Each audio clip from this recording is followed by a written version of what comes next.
alam mo, natalo na si Vice President Lenny no, noong 2022. Sa ating kasaysayan, walang natalo sa pagkapangulo ng minsan na sa pangalawa o pangatlong pagsubok na naman ay nanalo pa. Mukhang sa ayaw at sa gusto ng mga Pinklawan, mga Dilawan at mga kakaalyado ni Pangulong Marcos, mukhang destined si Vice President Inday Sara na maging susunod na Pangulo ng ating bansa. What's up mga kababayan, page trending here. Dito sa video natin ngayon ay ating panoorin itong si Serlito Banayo na isang political analyst. Sa susunod na taon di umano mukhang magiging busy na itong mga nasa gobyerno pagdating sa usapin ng eleksyon. Lalo na't para sa bangag na gobyerno napakatinding laban nito, no? Kung mahalal man sa pagka-presidente itong si BP Sara sapagkat alam niya sa sarili niya mismo na silang mga magnanakaw di umano huhulihin ni VP Sara at pananagutin sa mga salang nagawa nila sa ating bayan. Na ngayon mga kababayan ugong-ugong sa loob ng Malacanang di umano ang tandem na Lenny Marcos sa taong 2028. Naku naman po, kung kaya naman hindi maiwasan sabihin ni Serlito na kain suka di umano, no? Itong singagba na sinuka na nga ng taong bayan yung Pinklawan kinakain muli nitong bangag. Naku naman talaga. Pero bago ang lahat huwag niyo po sa nakalimutang mag-like at subscribe para updated ka sa mga uploads ko araw-araw. At yun na nga no mga kababayan. At dito sa video na to ay ating mapapakinggan no, kung sino ang mga nakikitang pwedeng ipares dito kay VP Sara. Pero kung akong tatanungin,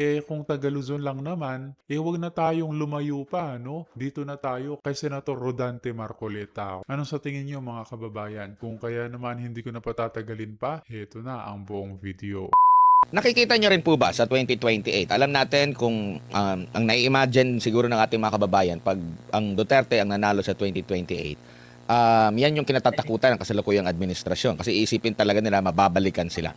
Pag hindi naman si BP Sara Duterte ang manalo, safe na ba ang Marcos administration? Safe na ba si PBBM? Kasi nang nakita natin na medyo kaalyado niya ngayon, yan yung mga katunggali din niya dati na nagkaroon ng sila yung nagkaroon ng unity team. Yung yung unit team dati nawala na. Sinusuka. Opo. Yung mga sinusukat dati na ngayon kinakain na naman nilang muli, no? It's very funny, no? Kaya nga lagi kong sinasabi doon sa mga kaibigan kong Dilawan, ano, na oy, tandaan nyo nga kailan ba namatay at sino ba nagpapatay kay Ninoy Aquino, no? Anong karapatan meron? Para bang anong pumasok sa isip ninyo at nakikipagkontsabahan ngayon kayo dito sa administrasyon ni BBM, no?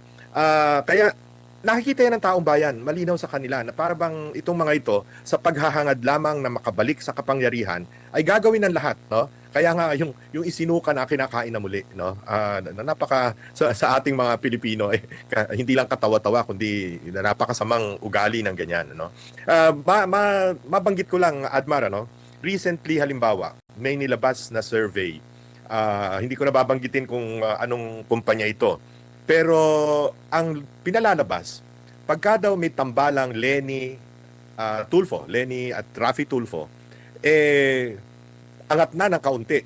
Actually, margin of error. Pero angat na ng kaunti kaysa sa tambalang VP Inday Sara at si Senator Amy Marcos. Ito'y katawa-tawa sapagkat ang napaka-importante sa paggawa ng survey, kaya halatang-halata mong itong survey na ito talagang sinadya lamang ng kung sino nagbayad sa survey company na ito. Bakit ka magkakaroon ng survey at this point na ang research design mo, ang questionnaire mo, tinatanong mo, meron na kagad tambalan, no? Dalawang pinagbabanggaan mong tambalan na maliban kay VP Inday Sara, siya lang naman ang nagsabing siya ay tatakbo sa 2028. Nagsabi ba si Senator Amy Marcos na siya ay tatakbo bilang Vice President ni Inday Sara? Hindi. Si Lenny ba at saka si Tulfo nagsabi na sila ay tatakbo. So halatang-halata mo na talagang sinadya na kasi alam nila na parang asiwa ang taong bayan kung ang magpapareha, ang magtatandem ay parehong babae.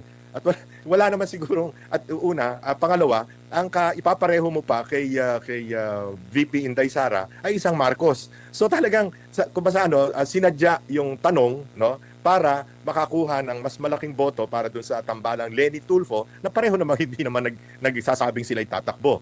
So halatang-halata ang mga lahat na lamang ng propaganda tools ay ginagawa nila, pati yung paggawa ng mga survey na dubious ang research design para lamang pakita sa taong bayan na humihina si VP Inday Sara, which is very far from the truth. Bakit hindi na lang i-solo-solo na lang kung Precisely. presidente? Di ba, yun lumabas na lang. naman sa Pulse Asia yung solo-solo. Lumabas din sa WR numero yung solo-solo. O hindi ba, ang laki ng, pagsamahin mo man ang boto ni Lenny at saka ni Raffy Tulfo, lamang pa rin. Pagsamahin mo yung dalawa, lamang pa rin si VP Inday Sara. So, kaya halatang halatain, yun, may mga survey firms na siguro para sa akala nila, mabobola nila ang tao na pwede yung kanilang methodology na yon, no? Yung research design na maling-mali. Opo. Ano po ang nakikita nyo naman po for next year, Sir Lito? Kanila na pong prenesyohan yung kanilang magiging budget, 7.2 trillion pesos ata, no? At laging ang naririnig natin ng a year before ang isang eleksyon, ay tinaguri ang election budget na, no? Halimbawa 2028 yung election, yung 2027 budget talaga tinaguri ang election na budget po, no? Tingin niyo po ba mas lalo pang bibigat yung mga akusasyon at may kakayanin pa ba nila talaga na merong ibabangga sakali man dito kay VP Sara Duterte, or masyado nang huli ang panahon dahil sa dami ng parang ang tingin niya parang eksperimento, ang dami na nilang mga pinalutang na pangalan pero hindi pa rin lumutang na mas mataas sa pangalawang pangulo po, Sir Lito. Una-una, Admar, tama ka doon sa sinabi mo na itong 2027 budget ay election year budget. Kasi yung 2028 budget, kalahating taon na lang noon ang sakop pa ng administrasyon ni Pangulong Marcos. Pangalawa, pagpasok ng campaign period, which is February 8 or February 9 sa 2028, no? Hindi ka na pwedeng gumasta ng pondo ng gobyerno para sa mga proyekto, no? Meron na tayong public works ban at that time, no? So talagang ang napakahalagang budget ay itong 2027 budget. But you're talking of 7.2 trillion, of which 978 or 976 billion pambayad lamang sa interes sa utang. At para matustusan ang sweldo ng mga empleyado ng gobyerno, matustusan ang yung mga ibang proyekto ng pamahalaan, at magbayad pa sa principal ng utang, halos wala namang matitira na rito . Kaya dapat ito, bantayan natin ng husto. Itong budget na ito, na gagawin, dadaan na naman sa Kongreso. At habang ang Kongreso naman, lalo na ang Senado, ay nakatuon ng pansin, hati ang atensyon dito sa impeachment trial at sa kanilang pang-araw-araw na tungkulin bilang mga senador, baka mag-fast break na naman. Magkaroon na naman ng dadagdagan na naman yung unprogrammed allocations, gagawa na naman ng mga magic, no? Itong ating mga mambabatas para madagdagan ang kanilang pork barrel na maliban doon sa leadership funds na built-in na pala sa ating National Expenditure Program, siguradong magdadagdag pa yung mga yan ng kanilang insertions at kung ano-anong mga errata para lumaki ang pondo na makakakuha sila ng komisyon o kickback, no, para panggastos sa susunod na halalan. Kaya dapat itong bantayan natin ng, lalo na media, bantayan talaga ng husto itong budget na ito na baka i-fast break na naman nila. Kagaya ng ginawa nila noong 2023, 2024 at 2025, na dahil doon, tayong lahat ngayon ay baon na baon sa utang. No? Opo, doon po naman sa tanong na meron pa ba silang kayang ipalutang na mga pangalan na magiging katunggali nitong si Vice President Sara Duterte? Masyado nang huli na kung sa 2027 meron pa. Kasi sa ngayon, meron na bang mas malinaw na pwedeng, kumbaga, kung nagkaroon ng labanan, pagpapawisan talaga si VP Sara sa labanan, Sir Lito? Wala akong nakikitang napakatinding makakalaban ni Vice President Inday Sara. No? Kung tutuusin natin, maaring sabihin natin na ang pangalawang medyo malakas na kandidato ay si Naga City Mayor at dating Vice President Leni Robredo. Pero alam mo, natalo na si Vice President Leni noong 2022. No? At siguro mahirap para sa kanya na magdesisyon na sumabak na muli sa pagkandidato sa presidency. To begin with, sa ating kasaysayan, walang natalo sa pagkapangulo ng minsan na sa pangalawa o pangatlong pagsubok na naman ay nanalo pa. No? Unfortunately, yun yung tinatawag na regla ng ating politika sa presidency. Ito namang si Senator Raffy Tulfo, no? Na pumapangatlo sa mga surveys after Leni Robredo. Tingin ko sa pagtansya ko sa kanya, sigurado siya na re-election . No? More or less, panalo siya kung re-election lang ang pag-uusapan. Pero since kailangan na siyang tumakbo pag siya'y tumakbo ng presidency at natalo siya, hindi na siya senador, no? So malaking risk, malaking riesgo para sa kanya yung pagtakbo. Kaya tingin ko hindi talaga malaman ng pamahalaan ngayon ng administrasyon ni Pangulong BBM kung ano ang gagawin nila sa 2028, sino isasabak nila o sino ang kung saan mapipressure o mai-impluwensyahan nila sumabak laban kay Vice President Inday Sara. Tsaka yung kay Mayor Lenny po ba, tingin nyo kung medyo naririnig natin kung ano yung performance niya as mayor, na maririnig sa buong Pilipinas talaga kung ano yung significant talaga ng mga kumbaga yung parang may dating ba? Tingin mo makakatulong yon na mapaganda yung kanyang posisyon sa pampangaluhang halalan, Sir Lito? Admar, unang-una, magbalik tanaw na lang tayo sa 2022, no? Ako ang nag-campaign manager para kay Mayor Isko Moreno na tumakbong presidente noong 2022. Yung Manila ay sentro ng Pilipinas, yan ang capital ng Philippines. No? At nakita naman ng taong bayan kung ano yung mga nagawa niya sa loob ng 3 taon, o miski 2 taon pa lamang dahil kumandidato na nga. 2 taon na siya ay mayor ng capital ng ating bansa. Pero hindi pa rin umubre. Eh di lalo naman siguro yung Naga, ano man ang magawa mo sa Naga, siguro hanggang sa Kabikulan, malalaman ng makikita ng mga kapatid nating Bicolano. Pero pag tiningnan mo ang buong bansa, no, na napakaraming probinsya, napakaraming bayan, paano mo maa-appreciate yung nagawa or magagawa pa ni Vice President ni Mayor Lenny Robredo. Hindi ko tinatawaran ang kanyang kakayahan, ano.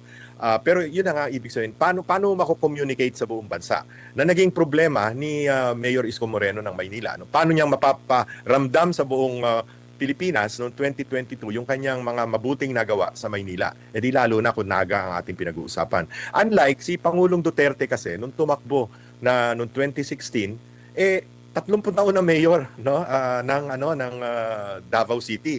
At matagal nang nakikita ng taong bayan kung gaano ang inasenso ng Davao City at gaano katahimik at peaceful ang Davao City dahil sa panunungkulan ni Mayor Digong Duterte noon. Kanya natanggap kagad siya ng taong bayan, no, na ito makakagawa ito na mabuti para sa atin. Mababago ang ating lipunan dahil sa kanya. Tsaka wala pang social media noon, Sir Lito, na parang ngayon, napakabilis sumikat siya na word of mouth lang talaga. Unlike ngayon na pwede kang sumikat through social media, pero yun nga, wala din tayong naririnig na talagang magkakaroon ng impact sa kanyang kandidatura. Pero napag-uusapan yung 2028 elections, gaano kahalaga po na makuha nila yung Visayas at Mindanao? Na alam naman natin, kung titingnan mo yung sa mga kilalang survey, talaga ang Mindanao hindi matatawaran eh. Parang silyado na diyan. Na Duterte. Dito sa mga sa Visayas naman, talagang hindi rin matatawaran. Nandiyan din yun kasi Bisaya din yung ang mga Duterte. Gaano kahalaga na ma-penetrate ng mga makakalaban ni BP Sara for 2028 elections itong mga lugar na to, hanggat hindi ba nila masusuyo ang Visayas, lalo na ang Mindanao, kung at least mahahati nila yung Mindanao, wala silang tsansa for 2028? Wala eh. Naging tawag ko dyan, fortress na ang Mindanao at Central Visayas. Ang Mindanao ay 24% of the vote, of the national vote. Ang Central Visayas ay 10 to 10.5% ng yung Cebuano-speaking Bisaya. 10 to 10.5%. So you're talking of 34 to 34.5%. Pwera pa yung mga Bisaya, pareho natin na dito nakatira sa Maynila, no, or sa iba't ibang parte ng ating bansa, no. Naging naging very loyal sa brand ng mga Duterte, no. Pag mahirap yan tapatan dahil unang-una, yung tinatawag nating Greater Manila area, wala yan yung Katagalugan, which is Southern Tagalog, plus NCR, plus Calabarzon, no? Pwera siguro yung mga Ilocano speaking part ng Central Luzon, no. Yan naman yan ang dahil sa proximity sa Manila, yan ang talagang una binabantayan ng mga issue. Pangalawa, yan yung mga kung sino yung mukhang llamado, no? Nakikita nila malakas, doon sila boboto. So historically, yung mga yan ay last minute voters, no. So, ang tingin ko, hindi naman madidihado. At miski sa mga surveys, nakikita natin, kung hindi man number 1, halimbawa sa NCR, number 1 na si Inday Sara, pero sa Central Luzon at saka sa Calabarzon, dikit na dikit yung pagiging number 2 niya. No? So, pagdating ng panahon, yan aangat pa rin. Lalo na, at itong mga probinsya ng Calabarzon, NCR, at saka ng Central Luzon, ito pa ang sinasalanta ng baha mayat maya, no? So lalo tumitindi ang galit ng taong bayan dahil naalaala yung mga korupsyon na nakita sa ghost flood control projects. Sa maaari namang katandem ni VP Sara para maselyuhan talaga yung pagkapanalo, sa tingin nyo po, needed pa niya ng katandem din? Taga Mindanao lang ba? Taga Visayas? Taga Luzon? Ano ba ang nakikita nyo po Ako. na makakapag-solidify pa? Ako, ang tingin ko talaga, itong paniniwala ko, kailangan niya maging katandem ay taga rito sa Luzon. Whether sa NCR, sa Central Luzon, Northern Luzon, or sa Southern Tagalog, no? Sapagkat kailangang ma-fortify. Mahirap din kasi yung parang lalabas binaliwala na kami ng mga, palibasa malakas na si Inday Sara sa Visayas at Mindanao, binaliwala naman kami yung mga taga Luzon, ano? So, to obviate that, for balance, for purposes of balance, napakadami rin namang mga national figures dito sa Luzon na sigurado akong pag inalok ni VP Inday Sara na makipagtambalan sa kanya, nagkakanta kumahug pa yung mga yan. Miski yung iba na nandun ngayon sa majority block sa Senado, maniwala ka sa akin, Admar. Pag sinabi ni Inday Sara, gusto mo maging Vice President, katandem kong Vice President, sigurado payag na payag ang mga yan. Siguro huli na lang, sa mga Pero kung ako ang tatanungin, mga kababayan, payag ako no, dito sa tandem na Duterte-Marcoleta sa taong 2028. Anong sa tingin nyo, mga kababayan? Sino sa tingin nyo pwedeng itandem dito kay VP Sara? Paki-comment nga sa ating comment section ng ating mapag-usapan. magiging kalaban naman niya, ano kaya ang magandang tandem, kung taga saan ba, yung lugar ba, na may laban talaga, Sir Lito? Pagpapawisan si VP Sara sa labanan.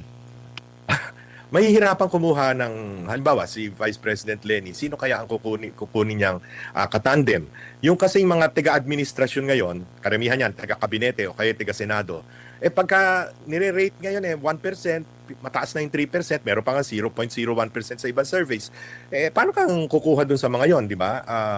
Makakuha ka, pero may malaki bang maiaambag o magdadagdag sa boto, halimbawa ni Vice President Lenny, no? Para umangat siya ng husto at maging matinding kalaban ni Vice President Inday Sara. Sa katunayan, tawag dito, manipis ang horizon ng mga politiko ngayon. Iilan-ilan lang ang talagang wika nga kasi malapit na eleksyon You're talking of next year, October 1, magfa-file na ng certificate of candidacy. So you're really talking of about 1 year from now. We're not talking of hanggang Mayo pa yan. Magdidesisyon ka October So, napakahirap na kung ikaw hindi pa kilalang-kilala ngayon na national figure, napakahirap mong palawakin ang iyong public acceptance between now and October of 2027.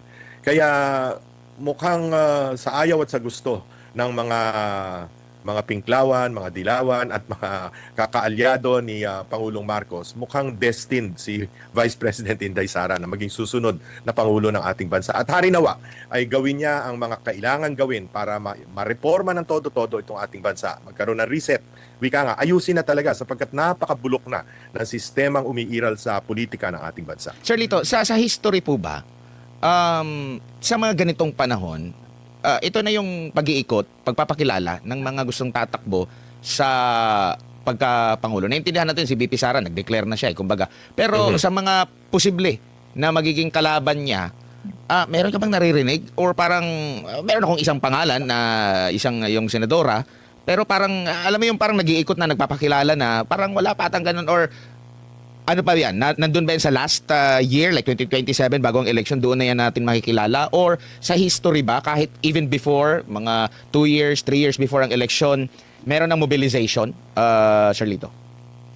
Over the past several years, no, maaga pa, 2 years before elections pa, nag-iikot na talaga yung mga gustong, o yung nag-i-interest na tumakbong Pangulo. No? Napaka pambihira yung biglang sulpot. Ang makikita lang natin sa ating kasaysayan na biglang sulpot ay si Mayor Rodrigo Roa Duterte na nanalo bilang Pangulo, no? Siya lang. But otherwise, lahat nakaporma na, matagal nang pumoporma, matagal nang nagmo-mobilize, matagal nang nagkakalap ng kanilang coalitions, no? Pero sa ngayon wala ka nakikita At napakahirap nga na mapuwera na nga kung yung bang parang wala talaga. I'm sorry, Admar, hindi ko talaga makita na merong biglang susulpot pa, no, na makaka-capture ng imagination ng ating taong bayan. Merong nag-iikot, pero yun nga, nabanggit mo, 001, 0.001. Mas mataas pa yung hindi nag-ikot at hindi nag-declare. Precisely. At yun ngang meron pa ako nakitang survey, ito'y privately commissioned, ano, kaya hindi ko pwede sabihin kung sino yung nag-survey. Ito'y pinarate ng lahat ng cabinet members, kung paano, ano yung mga high-performing cabinet departments, mga departamento ng ating pamahalaan. Lahat pabagsak eh. Lahat, as in, wala ni isang ahensya o departamento ng gobyerno na umaangat sa public approval. At ang dahilan lamang dito, kasi meron naman mga iba na, wika nga, lagi nating nakikita sa telebisyon, sa radyo, na nag-iikot dahil sa kanilang tungkulin, ano? Dahil nag-i-inspeksyon o di kaya nagbibigay ng ayuda o kung ano paman, pero pati sila bumagsak. So anong conclusion mo dito? Sila'y pinababagsak, hindi dahil sa sila'y bulok na administrador ng department or cabinet member, kundi dahil bumabagsak ang kanilang approval rating dahil pabagsak ang tiwala sa pamahalaan ni Pangulong Marcos. Kumbaga nadamay sila, Sir nagiging Lito. pabigat pa si Pangulong Marcos sa kanila. Unlike sa panahon ni PRRD, maraming mga ahensya, maraming mga sekretary ang talagang nakikilala. Hindi lang si PRRD ang nakikilala, pati yung mga ahensya ng gobyerno na ina-expect mo sana na ngayon, ito dapat yung mga ahensya na makakatulong sa administrasyon na magpapakilala palalo, pero parang walang mapili ang mga kalihim pa naman ngayon, karamihan mga acting. Yun na nga, isa pa. No? So, wala pang security of tenure man lang sa natitirang 2 taon pa nitong pamahalang ito. Totoo yan, no? At yun, talaga, nakita ko doon sa survey na yun, no? Na ang talagang dahilan ng pagbaba ng performance approval nitong mga cabinet members at ng kanilang departamento ay dahil kay Pangulong Marcos. Hindi dahil sa sila'y tamad, hindi dahil sa sila'y hindi nila ginagawa ang kanilang trabaho, sapagkat meron namang iilan na talagang nakikita nating masipag, nakikita nating talagang tumutulong sa taong bayan, pero mukhang nagiging pabigat yung the fact na naubusan na ng tiwala ang taong bayan sa liderato ni Pangulong Marcos. Unfortunately for him. Tingin nyo po, nakaapekto na ng husto kay Vice President Sara Duterte itong mga nabubunyag sa impeachment court, or lalo lang nadadagdagan yung kanyang political capital dahil hindi pa malinaw kung meron nga ba talaga siyang nagawang kamalian na impeachable offense? Unang-una, Admar, pinasuri ko sa mga wika nga parang fact checkers, no? At lumalabas na paunti ng paunti ang nakikinig doon sa live transmission ng impeachment trial sa Senado, no? Para bang ang mga tao ay either hindi nabobore o hindi natutuwa doon sa mga balitaktakan na masyadong legal, masyadong technical, o di kaya ay dahil nga sa hirap ng buhay, imbis na manood ng impeachment trial, kung paano na lang sila kakahig para makatuka miskin na kaunti, no? Yun ang tingin kong unang observation dyan sa impeachment trial. Pangalawa, it may be too early for us to determine, no, kung talagang naapektuhan ang public approval rating ni Vice President Inday Sara nitong nangyayaring impeachment trial, no? Kasi ngayon ay panahon pa para ang prosecution team ay maglahad ng kanilang ebidensya para sabihin siya ay may pagkakamaling nagawa, at hindi pa talaga naglalahad ang depensa ng kanilang ang kanilang defense, no, para kay Vice President Inday Sara. At nakikita naman natin na so far nasasagot na mabuti ng mga batang abogado ng ni Vice President Inday Sara yung mga paratang na ginagawa ng prosecution panel at ng kanilang mga witnesses, no, na kuminsan ay halatang-halata na either coached, kung basta pinag-aralang mabuti kung ano sasabihin, pero nahuhuli naman na either nagsisinungaling o di kaya ay hindi naiintindihan. Wika nga ng mga senator judges kuminsan, pati ng presiding judge, no, na si Senator Chis Escudero, kuminsan yung competence o competency ang tawag nila ay kulang, no. So ganun pa lang sa ngayon ang aking pananaw. Opo. Sa nakalipas na mga impeachment days, no, trial days, mas naging malinaw ba na pamumulitika lang ang nangyayari? Kasi halimbawa, noong panahon na talagang pinuputakti ng kritisismo ang pangalawang Pangulo dahil daw sa kesyo paggamit ng mga fictitious na mga pangalan, mali daw ang paggastos, hindi raw tama, meron daw ginamit na pondo sa na pera ng taong bayan. Pero kung susumahin itong sa 15 araw, hindi naman pala bawal. Sabi nga ng taga-COA, silent ang Joint Memorandum Circular. nabigla nga lahat. Hindi naman ganun kalaki yung pinapalaki nila na si Mary Grace Piatos. Yung Piatos. sinasabing nakatanggap pero parang nasa 70,000 na pesos lang ata ito. Meron namang mga ipinakita na katibayan na merong ginastos pero iba lang ang interpretasyon pala ng COA. Meron silang ibang hinahanap pero nakapagsumite ang opisina ng Pangalawang Pangulo at ang DepEd. Pero sa interpretasyon ng COA, nakukulangan lang sila. So makikita na ba na hina-hype lang noon at hanggang ngayon parang merong pilit. Pero pag hihimayin mo, hindi naman pala ganun ka-hype talaga, Ginong Lito. Tama ka dyan, Admar. Ano? In fact, pangatlong beses na ito, kung matatandaan natin, nagkaroon na ng mga napakahabang hearings sa Public Accountability Committee ng House of Representatives noong 2024 pagkatapos nung binaliwala ng Supreme Court yung unang attempt sa impeachment ng 2025 ay nag-umpisa naman ng Justice Committee ng House na yung pa rin kung ano yung mga paratang noon inulit na naman kaya ngayon pangatlong paratang na no lumilitaw na talagang political persecution ito no. Pangalawa mismong si Senator Ping Lacson halimbawa mismong siya ang nagsabi na wala naman pala mga security clearance itong mga examiner, wika nga, ng COA no? Dito sa punto ng confidential and intelligence funds. So therefore, hindi nila naiintindihan yung talagang purpose ng confidential and intelligence funds, ang paggamit nito. So ang kanila parang kung basa parang paper ano lang parang accountant, yung accountant na tinitingnan lang medyo mali ito, medyo mali ito. Pero hindi naiintindihan yung talagang dahilan kung bakit nagbibigay ang pamahalaan ng confidential and intelligence funds sa ilang mga ahensya kasama na ang DepEd at ang Office of the Vice President. At pangatlo, Admar, para sa ordinaryong mamamayan palagi kasi yung mga nagsusuri na mga sabihin na nating mga politically inclined no, yung mga nagsusuri naghahanap yan ng kung ano-anong butas. Pero yung ordinaryong mamamayan na ngayon ay binabagabag nitong patuloy na lumulubog na ang halos 4 na milyong Pilipino sa baha.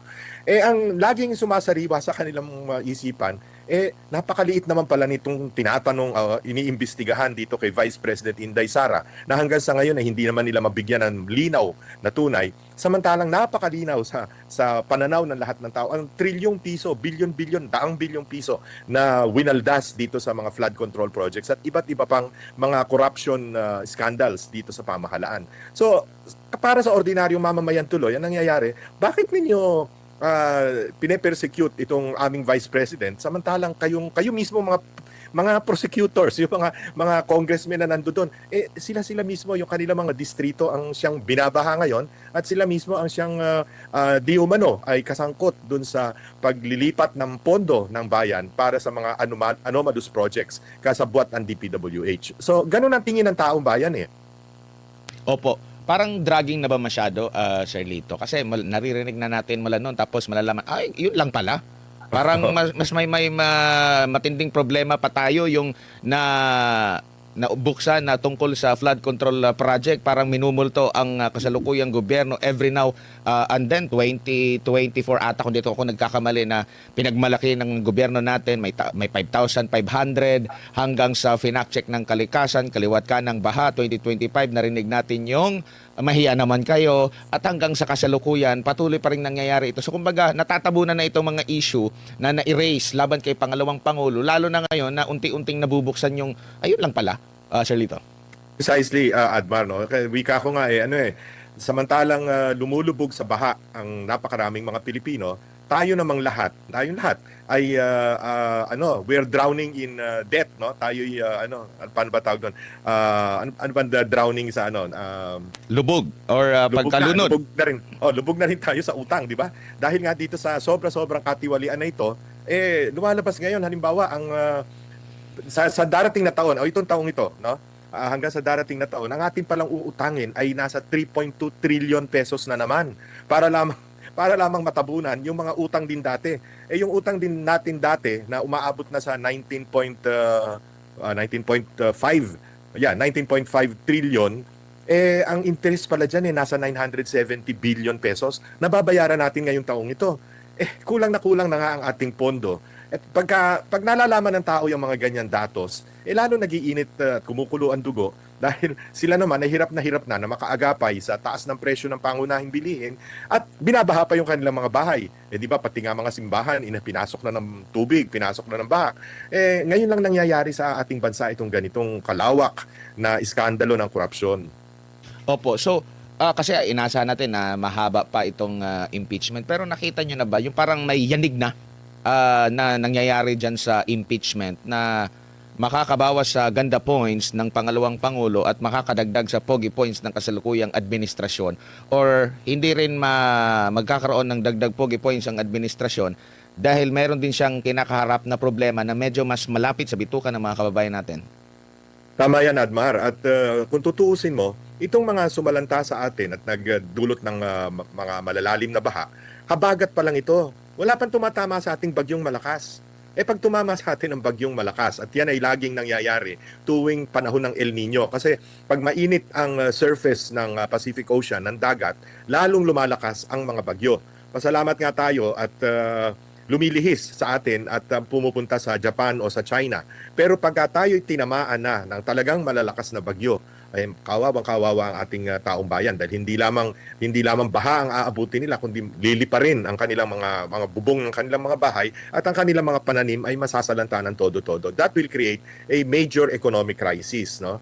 Kanya kung paano, para bang ilang taon na tayong binabagabag ditong impeachment, 2 beses na pag-i-impeach kay Vice President Inday Sara para sa halaga na kung tutuusin mo ay katiting ng halaga ng winaldas, no, sa korupsyon, no, sa flood control at sa iba pa, pati sa PhilHealth, pati sa PDIC, lahat halos nasangay ng gobyerno no.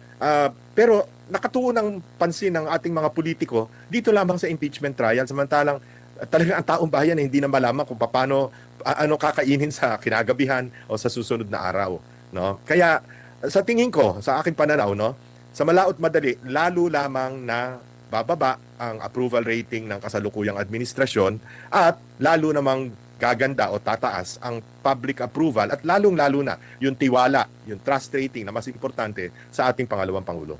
Opo. Ang pangalawang Pangulo, merong nabasura na reklamo sa DOJ lamang, inciting to sedition, pero may umusan na kaso na grave threat na nasa RTC na. Though merong motion na pinapabasura na itong kaso na ito. Nakikita niyo po ba ang pattern na naghahanap ng maraming kapamaraanan talaga para ma-destabilize ang pangalawang Pangulo, Sir Lito?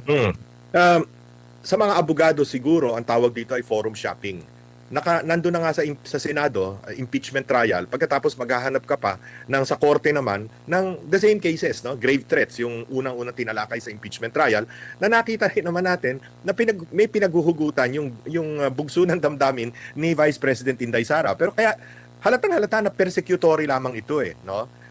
Kaya lalo lamang na-turn off, lalo lamang nagagalit ang taong bayan sapagkat malinaw na lisya, maling-mali ang ginagawa laban kay Vice President Inday Sara sa paghangad lamang na mawala siya sa politika ng 2028. Takot na takot sila dahil hanggang sa ngayon patuloy na malakas ang survey ratings, no? Ang public approval, performance approval at trust rating ni Vice President Inday Sara. Opo.